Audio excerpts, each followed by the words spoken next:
Everyone. The very first question was asked during this panel discussion was, what is your learning from COVID? And I would like to mention one story here.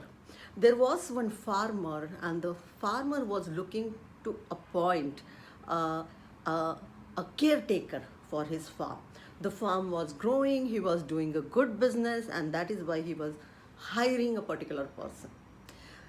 He conducted interviews, many people gave a lot of answers, but one person gave one answer, and he said that the way I work or my style of working is when the wind blows, I sleep. Poor farmer did not understand what is the meaning of it, but he liked the confidence in that particular person and he decided to hire him. Things were going very fine, and one day there was a wind was blowing. There was tufan, and this man was sleeping in the hut. The farmer was worried, and farmer said, "Hey, what is happening? What are you doing? There is a wind outside. There is tufan outside. Go and have a look at it. Look at the cattle, look at the animals, look at the farm. Go and take care of it. How can you sleep?" This person was not ready to get up. So farmer said, "Let me go and do it." And when farmer went outside to look after cattle, look after a farm, he saw all the animals were at the safe place. The farm was secured, and he smiled. That is where he understood the meaning of it. Now what happened during COVID was we were not ready for this tufan. We were not proactive, and hence our HR related planning, our employees related planning, everything went haywire, and we tried our level best to manage it during tufan. And as you know, when there is a tufan outside, your mind gets hijacked. You don't know what to do. You try to save, but are you able to save everything? No. So my learning from this COVID is to be very proactive. Sudhamurti said, be ready for that rainy day. And that is what is the learning from this. Another thing, how employees impacted psychologically, how emotionally. So psychology and emotion, there is a difference. Psychology is how we are wired, how we are programmed. And because of that, we feel in a certain way, that is emotions. So psychologically, the highest resistance and highest, or you can say, when human being gets disturbed, when there is a change. Change make people highly discomfortable, and they cannot perform really well that time. And what happened? During COVID, 3 W's changed. One is a work. Second is a workplace. And third is workforce. The way we work, when we look at first thing is the work, when we look at work, the way we are working is a completely different way. The training business has changed. Earlier we used to have face-to-face. Now we are doing it through, computers and electronic media. The customer care and sales used to happen face-to-face. Now there is a challenge. So everything has changed. The work has changed. Second is workplace. And workplace is, we move from office to home.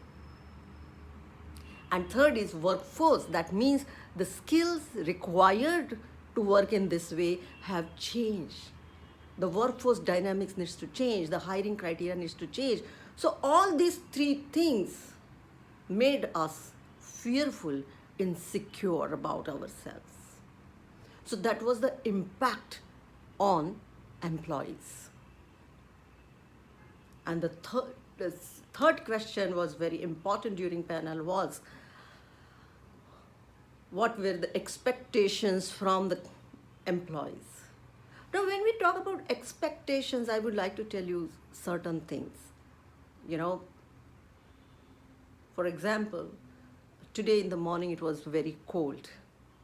So when it was cold, what I did was I made a hot water bag for my child, and I said, you keep this in the rajai and sleep. He was very happy. Why was he happy?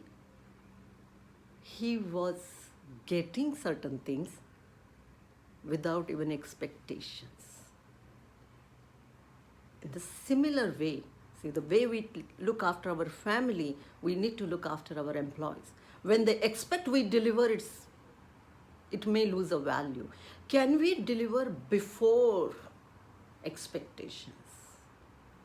So that is very important thing as far as expectation is concerned.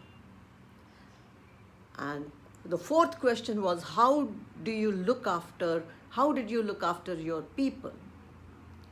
Emotionally, psychological well-being, how did you look after that? Important thing is this: we cannot work only and only on emotions, but we need to work on holistic way. Now, what do I mean by holistic way? That means we need to work on PFA. What do I mean by PFA? P stands for physical well-being. Very important, taking care of health. Second is financial well-being. That is making salaries on time. Like, for example, our company gave hardship allowance to people. Because yes, there was a broadband requirement, there was some internet requirement, there was some different requirement, and people were not ready for it. So can we give them some financial security? And especially during COVID, financial security became very important. And very important is action. No matter how much you take care of everything, what are the actions you are taking? Action, I mean to say, you're taking care of their psychology, emotional well-being, and you're asking 100 people to leave. Do you really think that people will be emotionally stable? Do you really think that they will feel secured at workplace?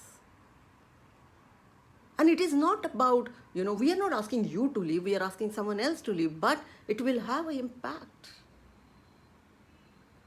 So if you want to work on emotional, psychological well-being, don't only work on meditation and yoga. These are the three aspects: PFA, physical well-being, financial well-being, and your actions makes huge difference when we think about emotional well-being at workplace. Thank you.